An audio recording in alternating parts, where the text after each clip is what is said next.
Hello दोस्तों, मैं अरविंद कुमार आपका गुरुकुल इंस्टीट्यूट सूची में स्वागत करता हूं। दोस्तों, आज हम संविधान की पहली क्लास करने जा रहे हैं, जिसमें हम आज आपको बताएंगे कि संविधान क्या है और कैसे पढ़ा जाता है।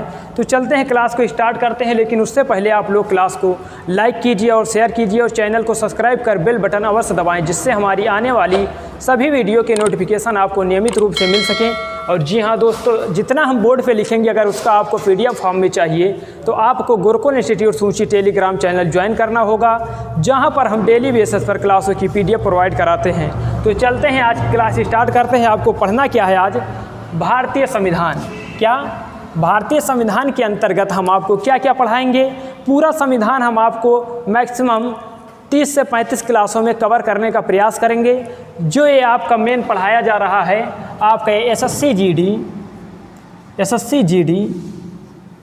GD का जो एग्ज़ाम होने वाला है, उसी के पर्पज़ से पढ़ाया जा रहा है। इसमें आपको पूरा जो SSC GD में अभी तक जितने भी संविधान के क्वेश्चन आए वो भी करवाए जाएंगे। और आपका ये कॉन्सेप्ट की क्लास चलेगी, तो इसमें हम आपको लगभग 35 से 30 क्लासों में पूरा संविधान कवर करवा देंगे। और इसके बाहर आपको YouTube पर और कोई संविधान की क्लास देखने की आवश्यकता नहीं पड़ेगी। तो चलते हैं, संविधान की क्लास को आज स्टार्ट करते हैं। तो आप लोगों ने ध्यान दिया होगा कि लिखा है क्या? संविधान।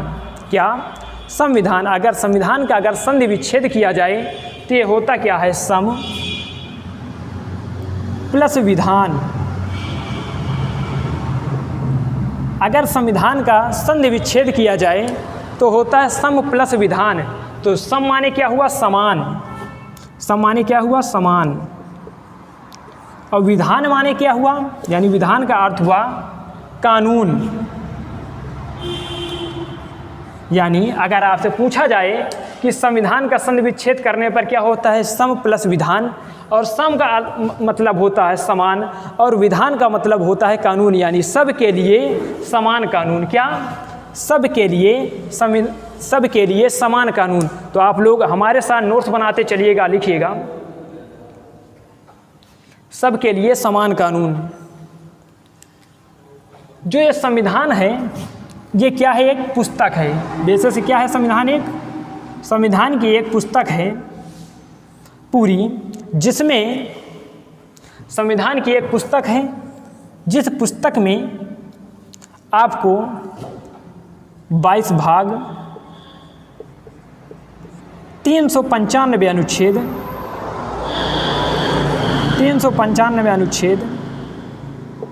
22 भाग, 395 अनुच्छेद और 12 अनुसूचियाँ,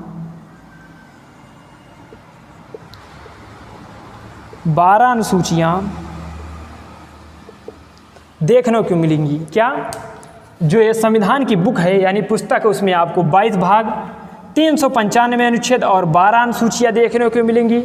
अब आपके दिमाग में एक क्वेश्चन उठा होगा कि हमने तो कहीं कहीं 8 अनुसूचियाँ पढ़ी हैं। क्या? हमने तो कहीं कहीं 8 अनुसूचियाँ पढ़ी है। तो जो मूल संविधान था, क्या मूल संविधान में 8 अनुसूचियाँ थीं।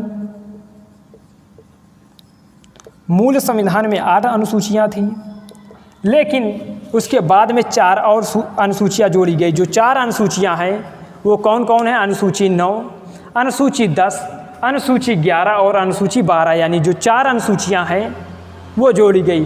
तो हम लोग जो स्टार्ट करेंगे संविधान को, वो स्टार्ट करेंगे कहाँ से? आपको प्रस्तावना पढ़ना है पहले। क्या? प्रस्तावना। आपको वही प्रस्तावना पढ़नी है जो जवाहरलाल नेहरू ने उद्देश्य प्रस्ताव जो 13 दिसंबर 1946 को प्रस्तुत किया था, और वो 22 जनवरी 1947 को जो उद्देश्य प्रस्ताव जवाहरलाल नेहरू ने 13 दिसंबर 1946 को प्रस्तुत किया था, वो 22 जनवरी 1947 को स्वीकार कर लिया गया है। तो वही आगे चलकर प्रस्तावना का रूप ले लिया है। तो आपको पढ़ना क्या है? प्रस्तावना। सबसे पहले आपको पढ़ना है प्रस्तावना। जहाँ से पेपर में क्वेश्चन पूछा जाता है, नहीं उससे पहले तो आपको और बहुत सारे टीचर जो संविधान का इतिहास है यानी बैकग्राउंड है उसको भी पढ़ाते हैं कि जो भारतीय संविधान की उत्पत्ति कैसे हुई। लेकिन वहाँ से SSC GD एग्ज़ाम में आज तक बहुत ही कम क्वेश्चन पूछे गए हैं। तो आप पढ़िए वो जिसकी पेपर में पूछे जाने की अधिक संभावना हो। जो पेपर में अधिक पूछा जाए उसी को पढ़िए। तो हम जो संविधान स्टार्ट करेंगे वो करेंगे पहले प्रस्तावना से। प्रस्तावना के बाद हम आपको 22 भाग पढ़ाएंगे, जिसमें आप लोग लिखिएगा अपनी नोट्स में। प्रस्तावना के बाद हमको पढ़ना है भाग 1।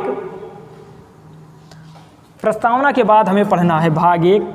आज आप लोग जानिए कि किस भाग में क्या क्या पढ़ना है। प्रस्तावना के बाद हमको पढ़ना है भाग 1, जिसमें है भारत और राज्य क्षेत्र। क्या भाग 1 में है भारत और राज्य क्षेत्र। इसमें जो आता है अनुच्छेद 1 से 4 तक इसमें पढ़ा जाता है। क्या अनुच्छेद 1 से 4 तक भाग 1 में पढ़ा जाता है, जिसमें हम आपको पढ़ाएंगे कि भारत क्या है और उसके राज्य क्षेत्र, यानी भारत और उसके राज्य क्षेत्र की भारत कैसे बना, भारत में कितने राज्य क्षेत्र हैं। तो आप सबों को ये अनुच्छेद यानी भाग 1 में पढ़ने को मिलेगा। उसके बाद आपको भाग 2 में पढ़ना है। भाग 2 में पढ़ना है नागरिकता। भाग 2 में पढ़ना है नागरिकता, जिसमें आता है अनुच्छेद 5 से 11 तक। भाग 2 में हमें पढ़ना है नागरिकता, यानी अगर भारत बन गया तो वहाँ नागरिक भी रहे होंगे, यानी हैं, वर्तमान में भी हैं। तो आप लोगों को पढ़ना है पहले भारत और उसके राज्य क्षेत्र कि भारत जो है वो किन किन राज्यों से मिलकर बना हुआ है। उसके बाद पढ़ना है नागरिकता। उसके बाद जो हमें पढ़ना है भाग 3, बहुत ही इम्पॉर्टेंट क्वेश्चन है। क्या भाग 3 बहुत ही महत्वपूर्ण भाग है। यहाँ से बहुत सारे क्वेश्चन पूछे जाते हैं। अभी तक एसएससी जीडी में यहाँ से भर भर कर क्वेश्चन आए हैं। तो आप लोग भाग 3 में डालिएगा क्या मूल अधिकार। मूल अधिकार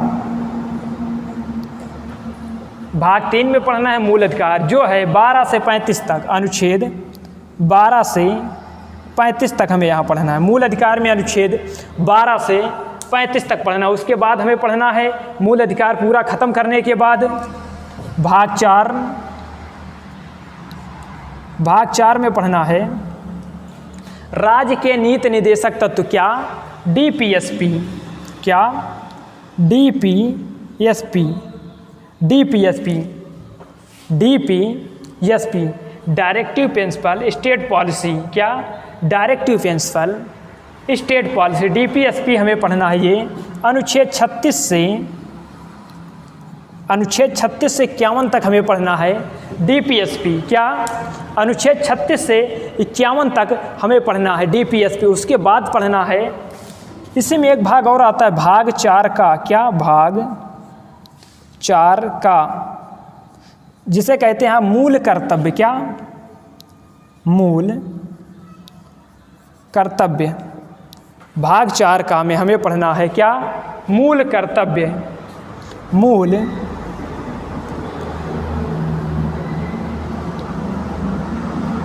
कर्तव्य भाग 4 का में हमें पढ़ना है मूल कर्तव्य। यही से लिखा जाएगा, सॉरी। भाग 4 का में पढ़ना है मूल कर्तव्य। इसका जो अनुच्छेद है वो है 51 का। क्या अनुच्छेद 51 का। तो इसके बाद 2 भाग और आते हैं जो आपको ज़्यादा ध्यान देने की ज़रूरत है। इसके बाद आता है भाग 5। क्या भाग 5, इसमें है यानी इससे हमको पढ़ना है क्या केंद्र सरकार। भाग 5 में हमें पढ़ना है केंद्र सरकार। इसका जो अनुच्छेद है वो है 52 से 151। इसमें हमको जो पढ़ना है अनुच्छेद 52 से 151 अनुच्छेद तक इसमें पढ़ना है। किसमें? भाग 5 में अनुच्छेद 52 से 151 तक पढ़ना है। और इसी के और सब डिवीज़न हैं जिसमें आपको और पढ़ना है क्या कार्यपालिका, विधायिका और न्यायपालिका। यानी कार्यपालिका, फिर संसद, फिर राष्ट्रपति का अध्यादेश, इसको आपको पढ़ना है। तो लिखिएगा, इसमें जो है कार्यपालिका, पहला जो डिवीज़न है वो है क्या कार्यपालिका। इसी में हमको पढ़ना है कार्यपालिका, जिसका जो सब डिवीज़न है यानी अनुच्छेद है वो है 52 से 78। कार्यपालिका में हमें पढ़ना है 52 से 78, उसके आगे लिखिएगा। इसी में हमें पढ़ना है संसद, क्या, इसी में पढ़ना है संसद। संसद का जो अनुच्छेद है वो है 79 से 122, क्या, 79 से 122, 79 से 122, उसके आगे लिखिएगा। इसी में हमें पढ़ना है राष्ट्रपति का अध्यादेश, क्या, राष्ट्रपति का अध्यादेश। जो राष्ट्रपति का अध्यादेश है उसके लिए जो अनुच्छेद है वो है 123। राष्ट्रपति का अध्यादेश पढ़ेंगे अनुच्छेद 123 में। उसके बाद इसी में पढ़ना है कैग। इसी में क्या पढ़ना है, CAG, कैग, जिसके लिए अनुच्छेद है 148 से 151। तो इसमें हमको इतना पढ़ना है। उसके बाद आप लोग लिखिएगा, उधर भाग 5 हो गया, उसके बाद लिखिएगा भाग 6। भाग 6 में क्या पढ़ना है, भाग 6 में हमें पढ़ना है राज्य सरकारें, क्या, राज्य सरकार। भाग 6 में पढ़ना है राज्य सरकार।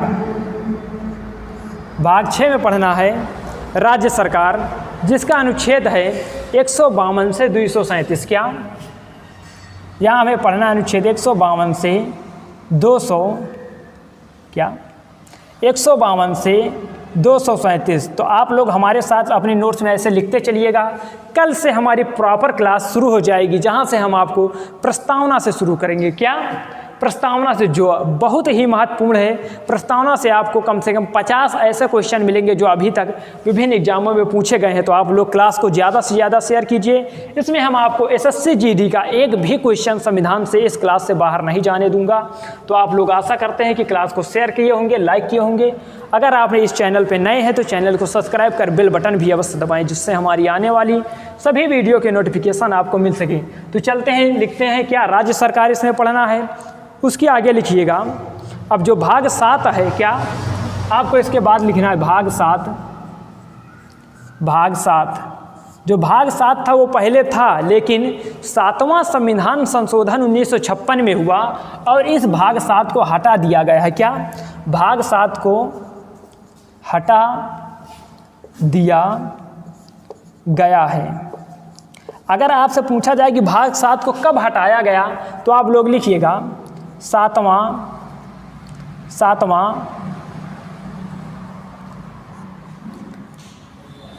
कॉन्स्टिट्यूशन अमेंडमेंट एक्ट यानी CAA 1956। 7वां संविधान संशोधन हुआ कब, 1956 में। 7वां संविधान संशोधन हुआ 1956 में। उसी के द्वारा भाग 7 को हटा दिया गया भारतीय संविधान से।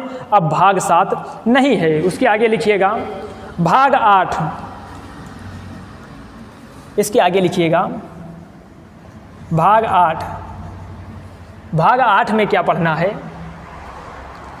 भाग 8 यानी संघ के राज्य क्षेत्र आपको पढ़ना है।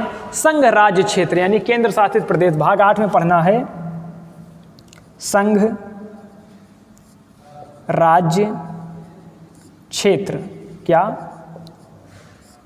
भाग 8 में पढ़ना है आपको संघ राज्य क्षेत्र यानी क्या,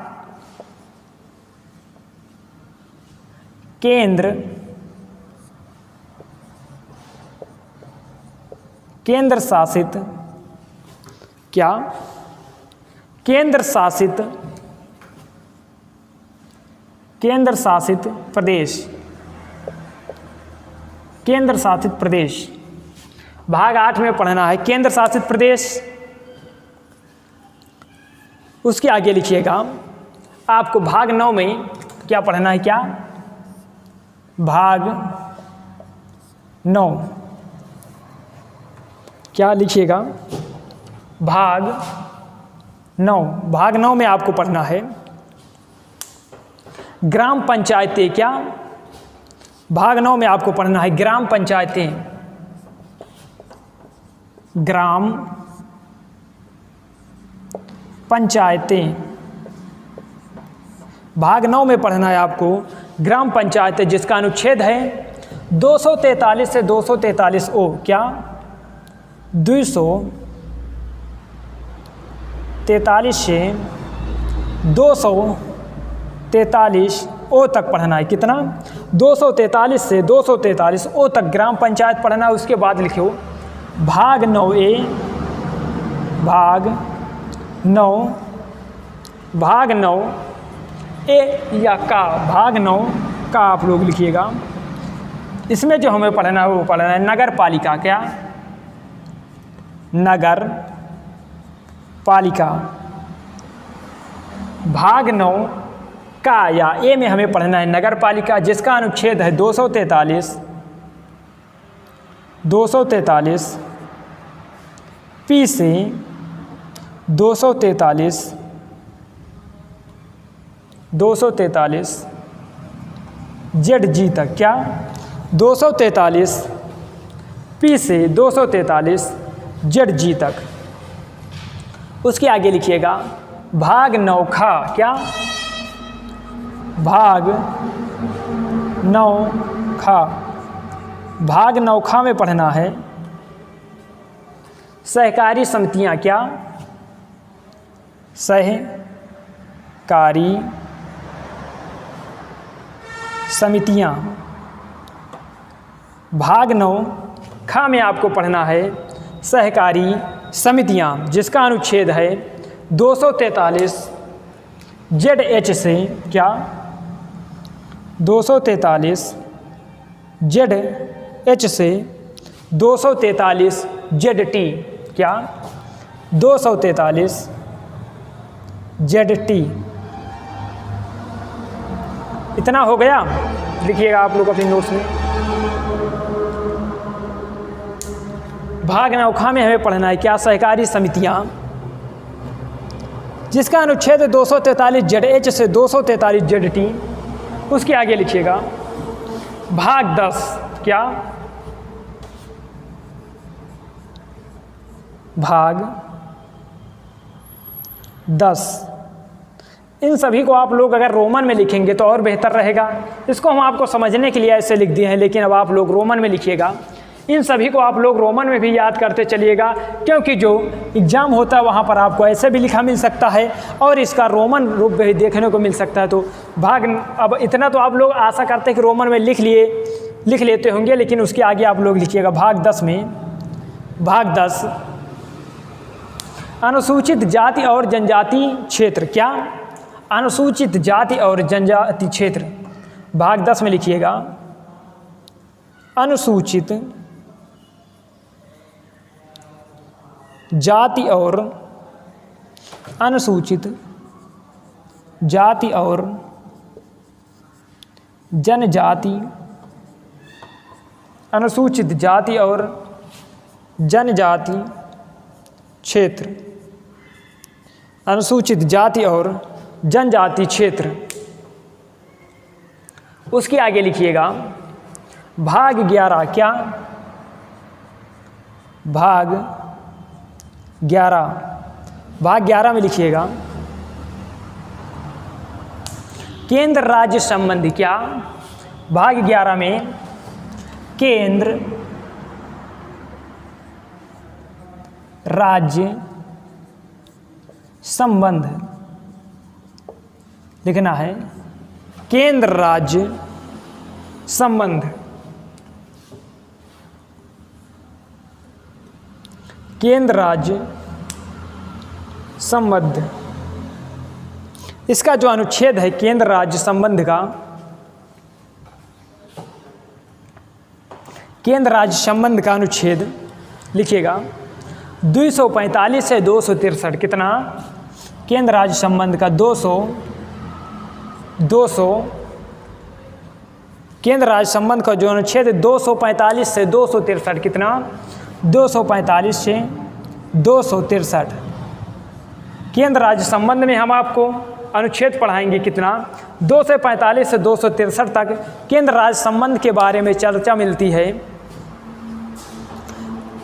कि जो केंद्र है वो राज्य के साथ संबंध कैसे बनाएगा, केंद्र राज्य के संबंध कैसे बनाएगा। उसके आगे लिखिएगा भाग 12। क्या लिखना है? भाग 12 और इसी में जो केंद्र राज्य संबंध में ही आपको और लिखना है, क्या लिखना है, जो संबंध होते हैं वो दो प्रकार के होते हैं, क्या, एक विधायी संबंध और एक प्रशासनिक संबंध। क्या, केंद्र राज्य संबंध यानी केंद्र राज्य के साथ संबंध कैसे बनाएगा, तो संबंध कैसे बनाए जाते हैं दो प्रकार से, कौन, एक विधायी संबंध और दूसरा राजनीतिक संबंध। तो विधायी संबंध में लिखिएगा, केंद्र राज्य संबंध के अंतर्गत लिखिएगा, पहला विधायी संबंध,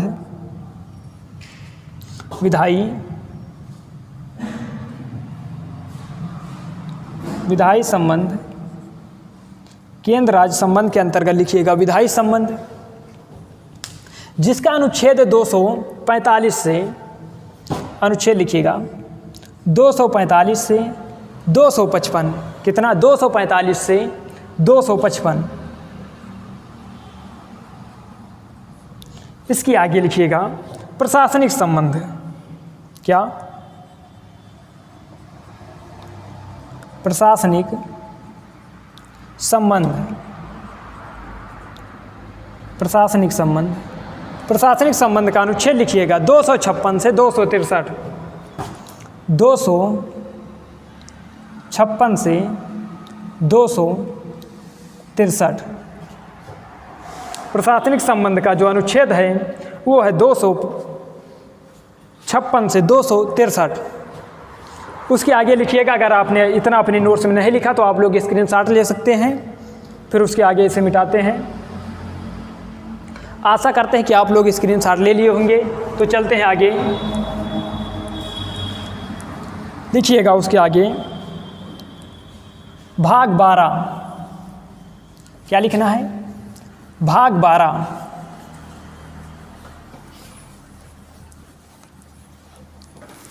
लिखिएगा भाग 12 में वित्तीय संपत्ति। क्या, भाग 12, भाग 12 में लिखिएगा वित्त संपत्ति संविदा वाद। क्या, भाग 12 में लिखिएगा वित्त संपत्ति, वित्त संपत्ति संविदा वाद, वित्त संपत्ति संविदा वाद यानी वित्त से संपत्ति जितने भी मामले हैं वो हम आपको भाग 12 में पढ़ाएंगे, जिसका जो अनुच्छेद है वो है अनुच्छेद 264 से 300 का, कितना, 264 से 300 का तक। आपको भाग 12 में जो वित्त से संबंधित जितने भी वाद हैं वो आपको पढ़ने को मिलेंगे, अनुच्छेद 264 से अनुच्छेद 300 का तक। उसके आगे लिखिएगा भाग 13, कितना, भाग 13, भाग 13 में लिखिएगा अपने नोट्स में भारत राज्य क्षेत्र में व्यापार। भाग 13 में लिखिएगा भारत राज्य क्षेत्र में व्यापार।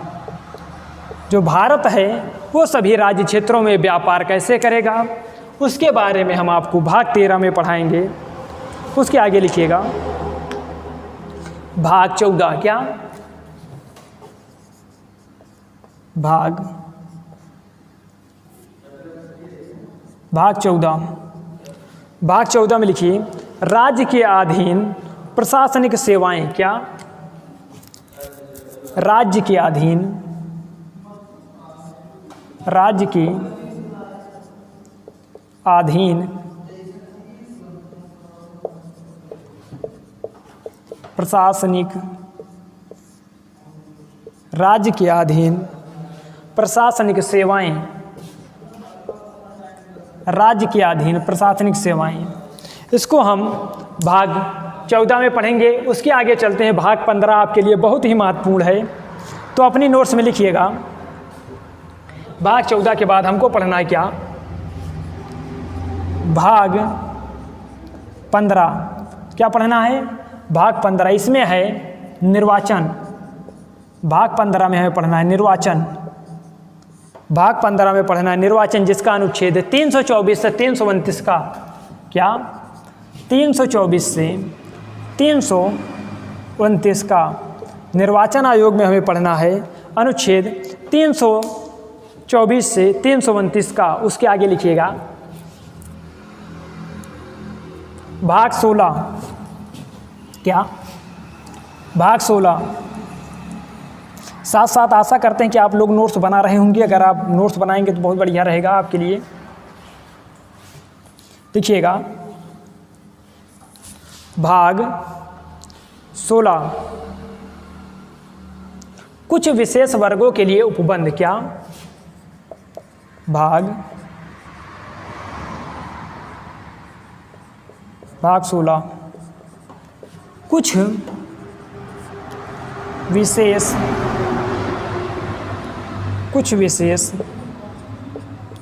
वर्गों के लिए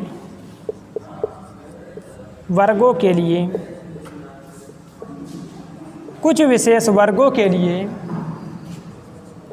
उपबंध, कुछ विशेष वर्गों के लिए उपबंध। उसके आगे लिखिएगा भाग 17 क्या भाग 17। इसके आगे लिखिएगा भाग 16 के बाद भाग 17। भाग 16 के बाद लिखिएगा भाग 17। इसमें आपको क्या पढ़ना है? भाग 17 में पढ़ना है, बहुत ही इंपॉर्टेंट भाग है, राजभाषा। क्या राजभाषा आपको पढ़ना है भाग 17 में, राजभाषा। भाग 17 में पढ़ना है राजभाषा, जिसका अनुच्छेद है अनुच्छेद 343 से 351। क्या अनुच्छेद है 343 से 351। इसमें आपको पढ़ना है अनुच्छेद 341 से 351। उसके आगे लिखिएगा, ये भाग आपके लिए बहुत इंपॉर्टेंट है और भाग 15 भी आपके लिए महत्वपूर्ण है। उसके आगे लिखिएगा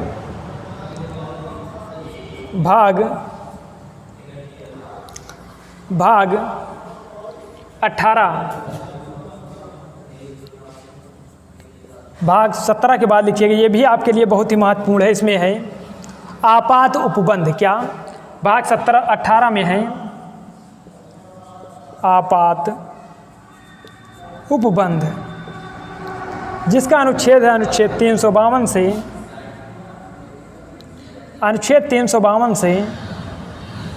360। आज हम आपको पूरे संविधान का समरी देते हैं और कल से हम प्रस्तावना से पूरा एक प्रॉपर वे में स्टार्ट करेंगे। तो आपको मेन इतने भाग पढ़ना है और उसके आगे एक भाग और पढ़ना है। कौन सा?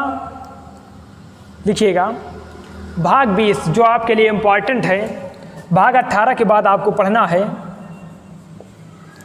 भाग 20, यह भी आपके लिए बहुत महत्वपूर्ण है।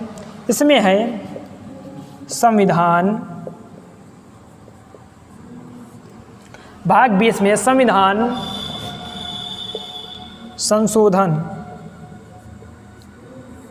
भाग 20 में है संविधान संशोधन, जिसके लिए एक प्रॉपर अनुच्छेद है अनुच्छेद 368। क्या इसमें है अनुच्छेद 368।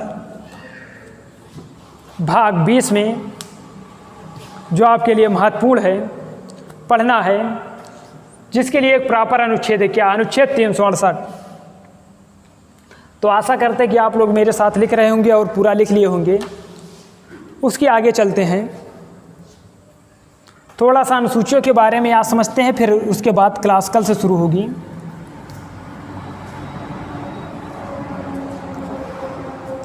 तो अगर आपने लिखा नहीं तो आप इसका स्क्रीनशॉट ले सकते हैं। आशा करते हैं कि आप लोग स्क्रीनशॉट ले चुके होंगे। तो उसके आगे आप लोग हेडिंग डालिएगा, क्या अनुसूचियाँ।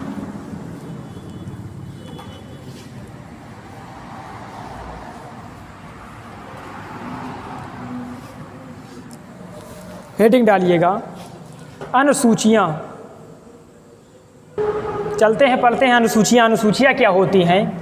तो आप लोग लिखिएगा अनुसूचियाँ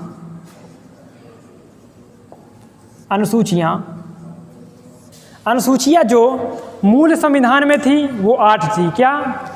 अगर आपसे पूछा जाए कि अनुसूचियाँ जो एक आपसे पूछा जाएगा मूल संविधान, क्या मूल संविधान, और दूसरा आपसे पूछा जाएगा वर्तमान, एक मूल संविधान और दूसरा वर्तमान में, तो आप लोग मूल संविधान में जो अनुसूचियाँ थी वो थी 8। क्या? 8। लेकिन जो वर्तमान में है वो है अनुसूचियाँ 12। वर्तमान में अनुसूचियाँ 12 हैं, लेकिन मूल संविधान में अनुसूचियाँ थी 8। तो 4 अनुसूची कौन कौन जोड़ी गई? अनुसूची 9, अनुसूची 10, अनुसूची 11 और अनुसूची 12। तो आप लोग लिखिएगा अनुसूची 1, पहले लाइन यानी सीरियल वाइज लिखिएगा क्योंकि आपकी नोट्स बन सके। लिखिएगा अनुसूची 1, क्या यहाँ लिखिएगा पहली अनुसूची, पहली अनुसूची, पहली अनुसूची के अंतर लिखिएगा संघ और उसका राज्य क्षेत्र। पहली अनुसूची में लिखा गया है क्या? संघ और उसका राज्य क्षेत्र, संघ और उसका राज्य क्षेत्र। पहली अनुसूची में लिखा गया संघ और उसका राज्य क्षेत्र कि भारत में कितने राज्य और कितने केंद्र शासित प्रदेश है। पहली अनुसूची में उसके बारे में लिखा गया। तो लिखिएगा भारत के, इसमें किसका वर्णन है यहाँ लिखिएगा, भारत के 28 राज्य और 8 केंद्र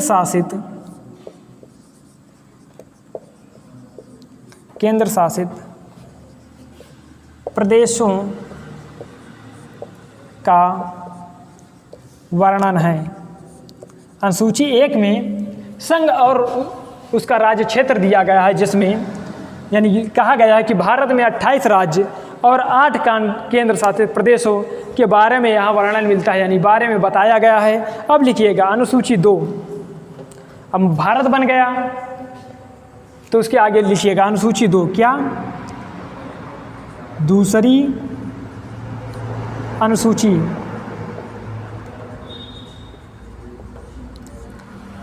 संघ बन गया पहली अनुसूची में। अब दूसरी अनुसूची में बात आती है किसकी? वेतन भत्ते की। किसकी? दूसरी अनुसूची में आप लिखिएगा वेतन और भत्ते। दूसरी अनुसूची में लिखिएगा वेतन और भत्ते। अब जब वेतन और भत्ते हो गया दूसरी अनुसूची में, तो लिखिएगा तीसरी अनुसूची, तीसरी अनुसूची, तीसरी अनुसूची।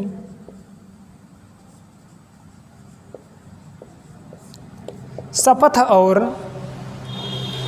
व प्रज्ञान का प्ररूप। क्या? तीसरी अनुसूची में क्या बोला जाता है? क्या लिखिएगा शपथ और प्रतिज्ञान का प्रारूप। तीसरी अनुसूची में शपथ और प्रतिज्ञान का प्रारूप है, लेकिन यहाँ पर आप लोग तीसरी अनुसूची में एक नोट डाल के लिखिएगा कि तीसरी अनुसूची में लिखिएगा तीसरी अनुसूची में राष्ट्रपति, तीसरी अनुसूची में राष्ट्रपति की शपथ का, तीसरी अनुसूची में राष्ट्रपति की शपथ का वर्णन नहीं है, वर्णन नहीं है। यानी जो तीसरी अनुसूची है इसमें राष्ट्रपति की शपथ का वर्णन नहीं है। अब चलते हैं आगे, लिखिएगा चौथी अनुसूची। चौथी अनुसूची, चौथी अनुसूची। तो आप लोग इस क्वेश्चन को ध्यान में रखिएगा कि तीसरी अनुसूची में राष्ट्रपति के शपथ का वर्णन नहीं है। तो आगे चलते चौथी अनुसूची में लिखिएगा राज्यसभा में सीटों का आवंटन। क्या? चौथी अनुसूची में राज्य सभा में सीटों का आवंटन, सीटों का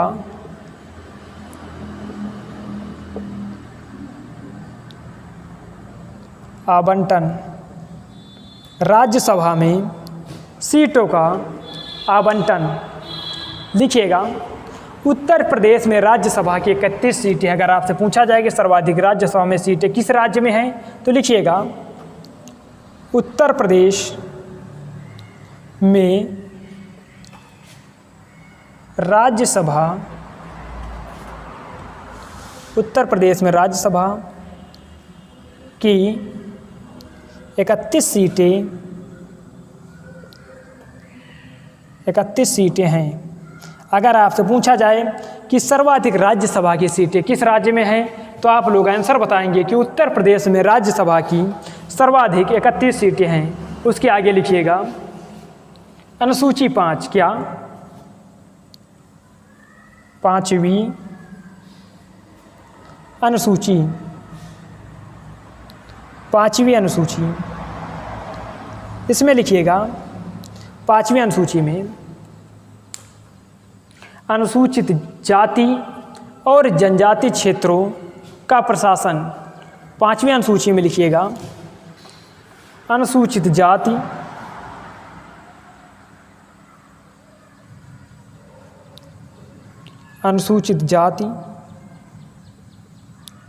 और जनजाति, अनुसूचित जाति और जनजाति, अनुसूचित जाति और जनजाति क्षेत्रों का प्रशासन, क्षेत्रों का प्रशासन, क्षेत्रों का प्रशासन और निर्वाचन, और निर्वाचन। जो अनुसूची 5 है, इसमें अनुसूचित जाति और अनुसूचित जाति और अनुसूचित जनजाति क्षेत्रों के प्रशासन और निर्वाचन के बारे में बताया जाता है। उसके आगे लिखिएगा 6वीं अनुसूची, क्या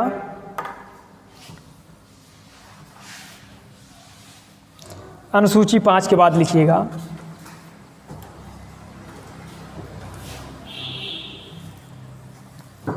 6वीं अनुसूची, क्या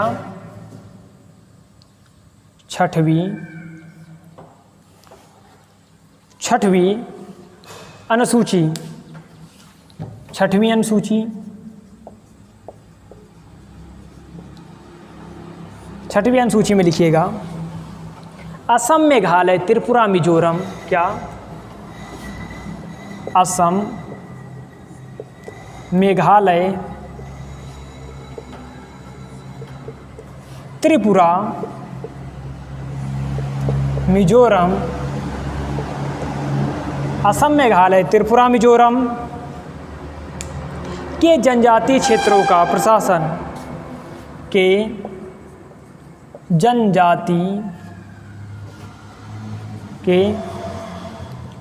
जनजाति क्षेत्रों का प्रशासन, क्षेत्रों का प्रशासन। उसके आगे लिखिएगा 6ठी अनुसूची के बाद 7वीं अनुसूची, क्या 6ठी अनुसूची के बाद लिखिएगा 7वीं अनुसूची,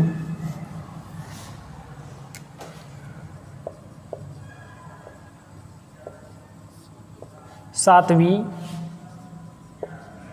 अनुसूची। 7वीं अनुसूची में लिखिएगा,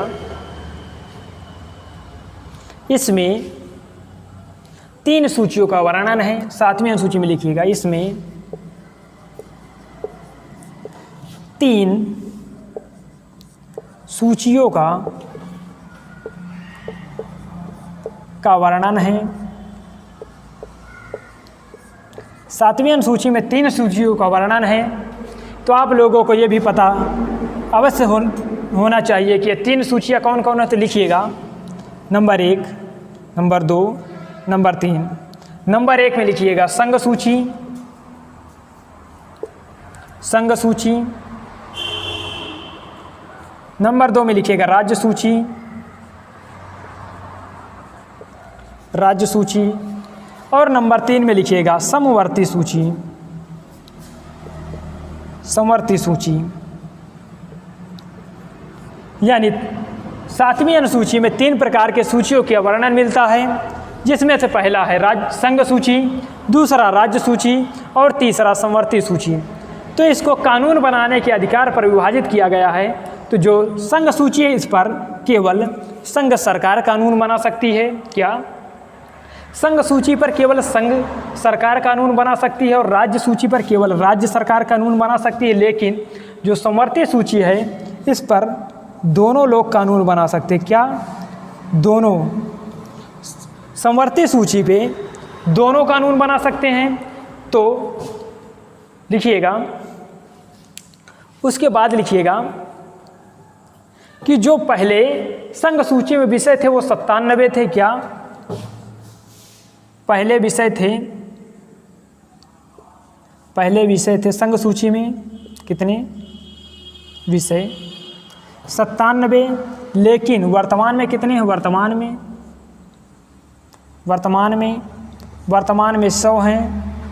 इसी तरह पहले संघ सूची में 66 विषय थे, लेकिन वर्तमान में कितने हैं? 61। पहले राज्य सूची में 66 विषय थे, वर्तमान में कितने हैं? 61। और उसी तरह पहले समवर्ती सूची में 52 विषय थे, लेकिन वर्तमान में 47 विषय हैं। पहले 52 विषय थे, वर्तमान में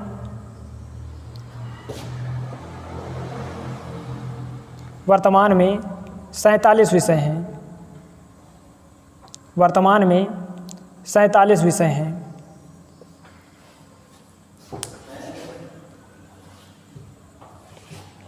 आशा करते हैं कि आप लोग इसे लिख लिए होंगे। चलते हैं आगे 8वीं अनुसूची पे।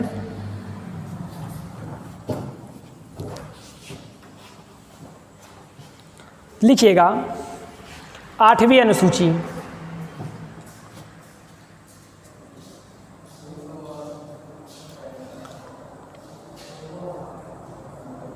आठवीं अनुसूची।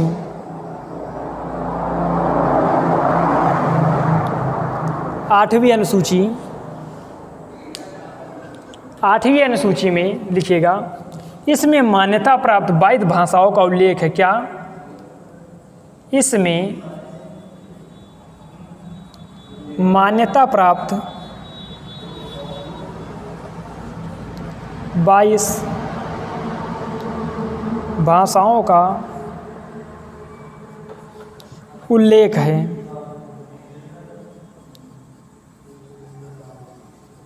इसमें मान्यता प्राप्त 22 भाषाओं का उल्लेख है। अगर आपसे पूछा जाए कि मूल संविधान में कितनी भाषाएं थी? क्या? मूल संविधान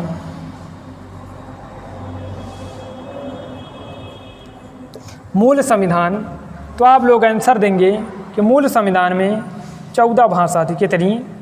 कितनी भाषाएं थी? मूल संविधान में 14 भाषाएं थी। उसके आगे लिखिएगा अनुसूची 9। लिखिएगा 9वीं अनुसूची। क्या? 9वीं अनुसूची। 9वीं अनुसूची लिखिएगा, ये भूमि सुधार से संबंधित है। 9वीं अनुसूची भूमि सुधार से संबंधित है, जो जोड़ी गई प्रथम संविधान संशोधन 1951 यानी क्या? फर्स्ट CAA यानी कॉन्स्टिट्यूशन अमेंडमेंट एक्ट 1951 द्वारा। उसके बाद लिखिएगा 10वीं अनुसूची।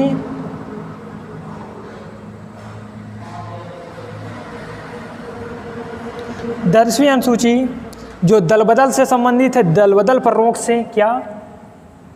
दल बदल पर रोक। जो 10वीं अनुसूची है वो दल बदल प्रवक्ष से संबंधित है जो जोड़ा गया। 52वां संविधान संशोधन 1985 द्वारा क्या, 52वां CAA 1985 द्वारा। उसके आगे लिखिएगा क्या, ग्राहमी अनुसूची, ग्राहमी अनुसूची, ग्राहमी अनुसूची जो ग्राम पंचायत से संबंधित है क्या, ग्राहमी अनुसूची जो ग्राम पंचायत से संबंधित है।